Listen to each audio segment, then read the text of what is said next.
Some Juba residents say top South Sudanese officials, including military and police officials, use their positions to grab land from civilians, something they say is rampant in the capital. Winnie Serino has more for VOA from Juba. Juba State Governor Agustino Jadala says President Salva Kiir issued several directives warning land grabbers in Juba to stop taking land by force owned by citizens. Speaking in Arabic, Jadala says his office is working to resolve land disputes around Juba town, but did not elaborate on how his office will address the land disputes. And Ana Muzakir, what were the orders? President gave orders to the Minister of Interior so that the minister can look into issue of people who grab other people's land. So I think our president has to look into both small and bigger issues on what is happening in the country, especially in the area of Juba. 35-year-old Tongo James says his brother's land in High Seminary, a residential area, was grabbed by a police officer who claims the property belongs to his late father. James says his brother has lived on the land for more than 20 years.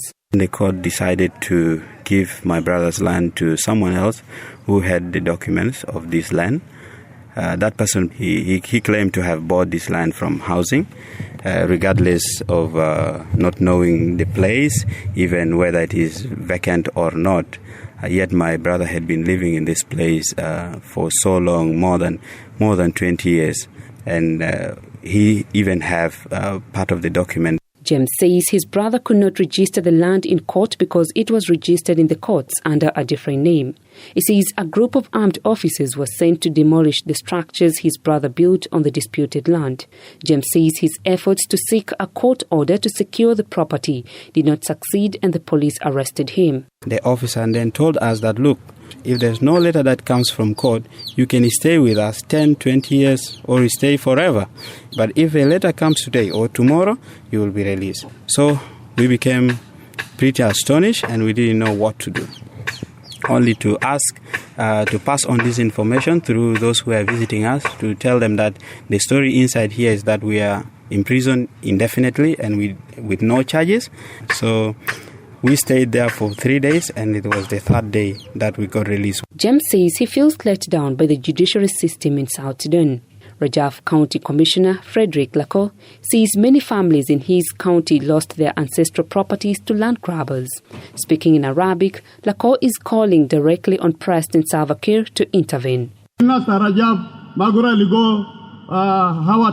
of Rajaf are not going to get that peace because all of their lands are being grabbed, and those people who are grabbing those lands are our people from the organized forces. I want to inform you that our land is also being grabbed by criminals, and there are those in the government who support these criminals. Robert Henry Badri, a lawyer with a group called Screen of Rights, says most land grabbers in Juba are members of the armed forces.